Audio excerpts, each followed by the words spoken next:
Have you ever noticed that the happiest people often seem to be the most oblivious? That child's laughing in the park doesn't understand mortality. That carefree couple doesn't see their relationship's inevitable end.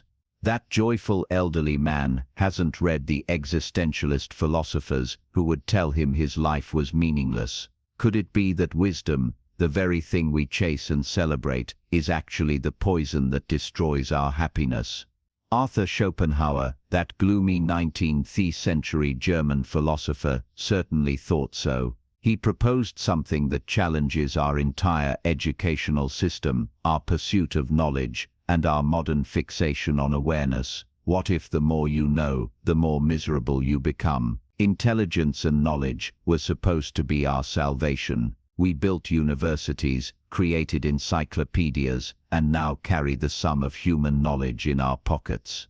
Yet suicide rates are highest among the most educated populations.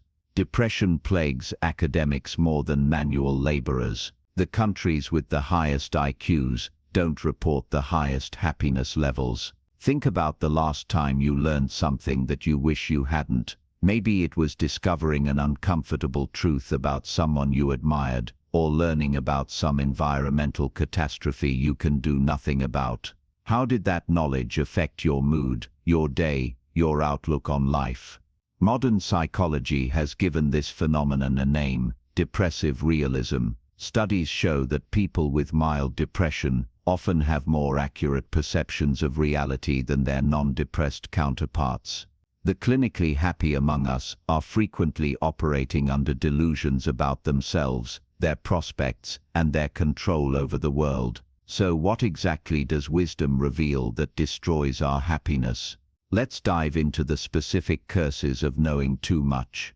Last summer, I watched my 5-year-old niece play at the beach for hours, completely absorbed in the joy of building sandcastles that would be washed away by the tide. When I pointed this out, she simply shrugged and said, "I'll build more tomorrow." No existential crisis, no meditation on impermanence, just pure acceptance and joy in the moment. Animals don't understand death. A dog doesn't comprehend that one day it will cease to exist. But humans, we're cursed with the knowledge of our inevitable demise from a young age. Every achievement, every pleasure, every relationship forms under the shadow of this knowledge. Schopenhauer recognized that our awareness of death colors every experience. "The fear of death is the beginning of philosophy," he wrote. "We build elaborate systems, religions, philosophies, legacies to deny, transcend, or make peace with this knowledge. But those naive to death's reality, whether through youth, cognitive limitation, or cultural insulation, seem freed from this existential burden. They live fully in moments that the wise person can never fully inhabit, always seeing the skeleton beneath the skin." Have you ever had a perfect moment ruined by the thought, "This too shall pass"? That's the curse of mortality awareness at work. Now that we've seen how mortality awareness haunts our experience, let's explore another devastating revelation of wisdom: the illusion of free will. Imagine believing completely that you are the author of your destiny, that your achievements are entirely your own, that your desires arise freely from your authentic self. Feels good, doesn't it? Now what if I told you it's all an illusion? Schopenhauer was among the first Western philosophers to deny free will entirely, arguing that man can do what he wants, but he cannot will what he wants. Our desires, preferences, and even our thoughts arise from causes beyond our control: genetics, upbringing, random neurological processes. Modern neuroscience has only reinforced this view. Brain imaging shows that our decisions are made before we become consciously aware of them. We're essentially watching a movie of choices our unconscious brain has already made, while maintaining the illusion that we're directing the action. The simple person, unburdened by this knowledge, experiences life as genuinely self-directed. Their triumphs feel earned, their choices meaningful, but the wise person sees the causal chain stretching back before birth, recognizing themselves as merely a complex algorithm running on biological hardware they didn't design. While mortality awareness robs us of joy in the present, and the illusion of free will undermines our sense of agency, there's yet another way wisdom destroys happiness by shattering our belief in progress. Remember when you were a child and believed that grown-ups had everything figured out, that the world was getting better, that science would solve our problems, that good would triumph over evil? How did it feel when that belief crumbled? Education teaches us to celebrate human progress, medical advances, technological innovations, social reforms, but wisdom forces us to see a more complex picture. Schopenhauer rejected the Enlightenment notion of inevitable progress, seeing instead that human nature remained fundamentally unchanged. Despite our scientific miracles, we continue to wage wars, exploit the vulnerable, and destroy our environment. The informed person today knows that our technological paradise rests on ecological catastrophe, that our medical advances create new problems of overpopulation and antibiotic resistance, that our connectivity brings new forms of alienation and manipulation. The less informed person can enjoy their smartphone without thinking about the exploited cobalt miners, appreciate their medication without considering pharmaceutical industry corruption, and use social media without understanding how it's rewiring their brain for addiction. Does this resonate with you? Have you ever wished you could unlearn something about a product you enjoy, just so you could use it without guilt? Beyond these specific curses lies a more universal truth that wisdom reveals, one that Schopenhauer considered his most profound insight. Let's explore the fundamental reality of suffering that the wise cannot unsee. During a recent meditation retreat, a fellow participant, a successful executive who had rarely paused in his driven life, broke down in tears. "I never realized how much suffering exists in every moment," he confessed. "How do people live with this awareness?" Schopenhauer saw that pain is positive, pleasure merely negative, the temporary relief from desire. We spend our lives chasing brief respites from suffering, never achieving lasting satisfaction. "Life is a business that does not cover the costs," he wrote, calculating that the sum of human suffering far exceeds happiness. This mathematical inequality becomes apparent only through careful observation and thought. Through wisdom, consider how many living things must suffer and die for others to survive, how many hopes are crushed for each one fulfilled, how many hours of tedium, pain, and anxiety we endure for each moment of genuine joy. The simple person sees only their immediate pleasure, not the web of suffering that makes it possible. The wise person sees all this and more, making pure enjoyment impossible. Their greater awareness reveals suffering's ubiquity, turning even pleasure into a morally complex experience. Moving from the universal to the interpersonal, wisdom also uncovers uncomfortable truths about our social connections, perhaps the most painful revelations of all. Have you ever had that moment at a party where you suddenly step outside yourself and see the social dynamics at play, the status games, the insecurities driving behavior, the masks everyone is wearing? It's like seeing the Matrix code instead of the simulation. Most human interaction operates on convenient fictions, politeness that masks indifference, social contracts that paper over selfish impulses, relationships maintained through mutual illusion. Almost all of our sorrows spring out of our relations with other people, Schopenhauer noted. He saw society as a compromise where individuals pretend to care about others more than themselves, while privately pursuing selfish ends. The socially naive person takes the performance at face value, believing in unconditional love, true altruism, and lasting loyalty. The wise person sees the evolutionary and psychological mechanisms beneath: status competition, reciprocal altruism, mating strategies. Which person enjoys better relationships? Often the naive one, who never questions a friend's motives or a lover's commitment, who believes compliments without reservation and accepts social norms without critique. The wise person becomes a perpetual outsider, seeing the machinery behind the theater of social life, unable to fully participate in the comforting illusions that sustain human connection. Having explored the curses of wisdom, we now face a crucial question: what does the evidence tell us about the relationship between knowledge and happiness? Let me tell you about two friends of mine. Maria has 3 graduate degrees, speaks 5 languages, and consumes dense philosophical texts for fun. Alex dropped out of college, works a simple job, and spends weekends fishing and watching sports. Guess which one takes antidepressants and which one radiates contentment? Perhaps the most damning evidence against wisdom comes from happiness research itself. Studies consistently show that, beyond a basic threshold, increased knowledge, education, and awareness correlate with decreased happiness. The happiest communities are often those with simpler worldviews, stronger religious beliefs, and less exposure to competing perspectives.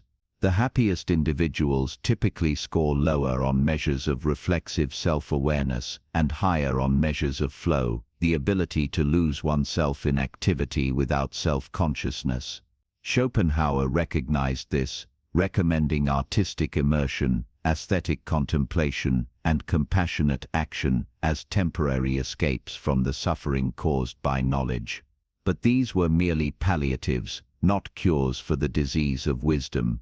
Modern positive psychology echoes him, finding that mindfulness, the ability to stop intellectualizing and simply experience, correlates strongly with subjective well-being.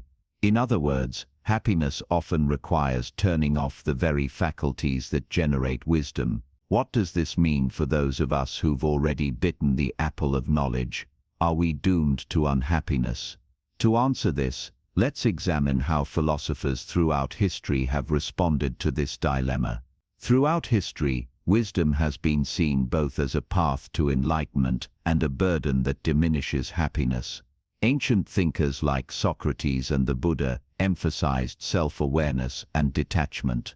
Socrates, for instance, argued that the unexamined life is not worth living, suggesting that wisdom leads to a deeper understanding of oneself and the world. The Buddha, on the other hand, taught that wisdom helps free people from suffering by detaching from desires. However, this awareness can also lead to dissatisfaction, as one recognizes the impermanence of all things.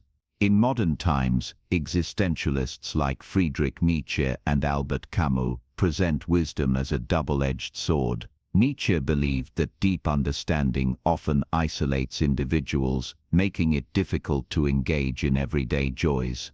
Camus, in The Myth of Sisyphus, describes the absurd man, one who realizes life has no inherent meaning, yet must find a way to live with this knowledge. This paradox raises an important question: does happiness come from ignorance, where one remains unbothered by life's complexities, or from wisdom, which provides clarity but exposes harsh realities? While some may find joy in knowledge, others might argue that a simpler, less introspective life leads to greater happiness. Schopenhauer himself recommended asceticism, denial of the will to life itself. If existence is suffering, and wisdom reveals this truth, then the wise response is to minimize participation in the whole brutal enterprise, not suicide, which he saw as affirming the will, but a kind of living death through renunciation. A man can do what he wants but not want what he wants, he wrote, suggesting that the wise person should extinguish desire itself. Which of these philosophical approaches resonates with you, or do you have your own method for bearing the weight of wisdom? To bring these abstract ideas into sharper focus, let's compare two fictional characters who embody our paradox. Professor James Morrison, brilliant neuroscientist and philosopher, graduate of elite institutions, author of groundbreaking works on consciousness. His knowledge is vast, his insights profound. During a recent university lecture, a student asked him if his understanding of the brain had made him happier. He laughed bitterly. "I know too much to be happy," he replied. I understand that my love for my wife is just oxytocin and attachment theory, that my pride in my work is just status-seeking behavior selected by evolution, that my moral convictions are relative cultural constructs with no objective foundation. His marriages have failed because he analyzed them to death. His achievements bring no satisfaction because he understands the neurochemistry of reward. He can't enjoy films because he deconstructs their manipulative techniques. He can't sustain political conviction because he sees the flaws in every system. Then there's Joe Simmons, high school graduate, manual laborer with simple tastes. At the local diner, he tells me, "Sure, life has problems, but I've got my family, my faith, my fishing. What more could a man want?" His worldview contains contradictions he's never examined. He accepts his community's values without question. Joe's marriage is stable because he doesn't overthink it. He enjoys simple pleasures without analysis. His limited exposure to alternative perspectives protects him from doubt. His religious faith, untroubled by theological complexities, gives him comfort. Which man is better off? The question seems to answer itself, but another question follows. Given the choice, would you rather be Joe or James? Be honest with yourself. We've now explored the various ways wisdom can destroy happiness and the different philosophical responses to this dilemma. Let's step back and define what we might call the wisdom paradox. Knowledge appears necessary for meaningful human life, yet destructive to human happiness. Without wisdom we remain manipulable, unable to detect deception or protect ourselves from exploitation. We make poor decisions based on false information. We perpetuate harmful systems through ignorance, yet with wisdom comes the dissolution of comforting illusions, exposure to truths we're not evolved to handle, awareness of limitations we can't overcome. Schopenhauer's contemporary, Søren Kierkegaard, captured this dilemma perfectly. Life can only be understood backwards, but it must be lived forwards. We can't unlearn what we know, can't return to naive happiness once wisdom has revealed life's true nature. The truly wise person then faces a meta question: how much wisdom should one pursue? Is there an optimal point on the knowledge curve before diminishing returns to happiness set in? Should wisdom itself be strategically limited? Having examined the philosophical traditions, let's now turn to more practical paths for navigating the wisdom-happiness paradox in everyday life. One approach is strategic ignorance, which I see in my friend Laura, a climate scientist. She limits her research to specific days of the week, recognizing that if she dwelled on the climate crisis constantly, it would prevent her from moving forward. This is not about avoiding reality, but about knowing when more information serves no purpose other than to increase suffering. Another path is transcendent wisdom, which goes beyond intellectual understanding to a more direct experiential form of knowing. Mystics and certain meditation traditions advocate this shift. As a Zen saying puts it, before enlightenment, chop wood, carry water. After enlightenment, chop wood, carry water. The tasks may remain the same, but our relationship to them changes. This suggests that the issue isn't with wisdom itself, but with stopping at intellectual knowledge instead of diving into lived experience. Then there is the creative response, inspired by Nietzsche's idea of dancing over the abyss. This approach acknowledges the harsh realities wisdom reveals, but chooses to respond with creative acts, art, love, service, and meaning-making. When nothing has inherent meaning, we're free to create our own, transforming painful truths into purposeful action. Wisdom integration is another crucial path. It involves using psychological tools to cope with difficult truths without succumbing to despair. Cognitive reframing, radical acceptance, and mindfulness help us process hard knowledge and build resilience. Much like therapists guide people through painful realizations while helping them hold on to their well-being. Finally, communal wisdom offers an age-old solution: sharing the burden of knowledge. Indigenous cultures have long used community rituals and shared spiritual labor to divide the weight of wisdom, ensuring that no one person has to bear it alone. This approach recognizes that humans may not be designed to handle the full weight of difficult truths in isolation. So which of these approaches resonates with you, or have you found another way to reconcile wisdom with well-being? We've journeyed through the curses of wisdom, mortality awareness, the illusion of free will, the myth of progress, the reality of suffering, and the social truth. We've explored philosophical responses from ancient Stoicism to modern existentialism, and practical paths from strategic ignorance to communal wisdom. Schopenhauer's insight that wisdom increases suffering appears validated by both philosophical tradition and modern science. Intelligence, knowledge, and awareness often come at the cost of happiness, revealing a fundamental tension in human existence. Yet, despite this cost, few of us would choose to return to ignorance. Even Schopenhauer, perhaps history's most pessimistic philosopher, never recommended willful stupidity. He recognized that while wisdom increases suffering, it also enables compassion, creativity, and dignity, values that transcend mere happiness.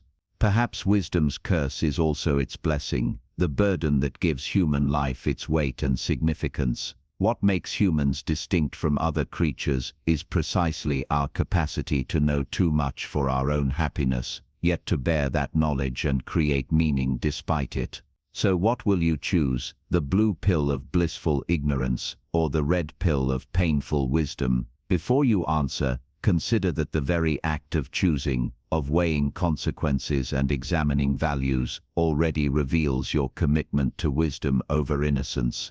The question then isn't whether to pursue wisdom, but how to carry its weight with grace, how to know too much and still find reasons to go on, to create, to connect, and perhaps to discover a deeper satisfaction beyond the simple happiness that wisdom destroys. If this exploration of life's hardest truth has changed your perspective or revealed something about your own relationship with knowledge and happiness, please share this video with someone else who might be carrying wisdom's burden. Like and subscribe for more philosophical explorations that dare to look unflinchingly at life's most challenging paradoxes. And remember, sometimes the wisest among us aren't those who avoid suffering through ignorance, but those who transform suffering through understanding. That transformation might be wisdom's ultimate purpose and our most human task. Are you ready to bear the burden of knowing too much? Let me know in the comments.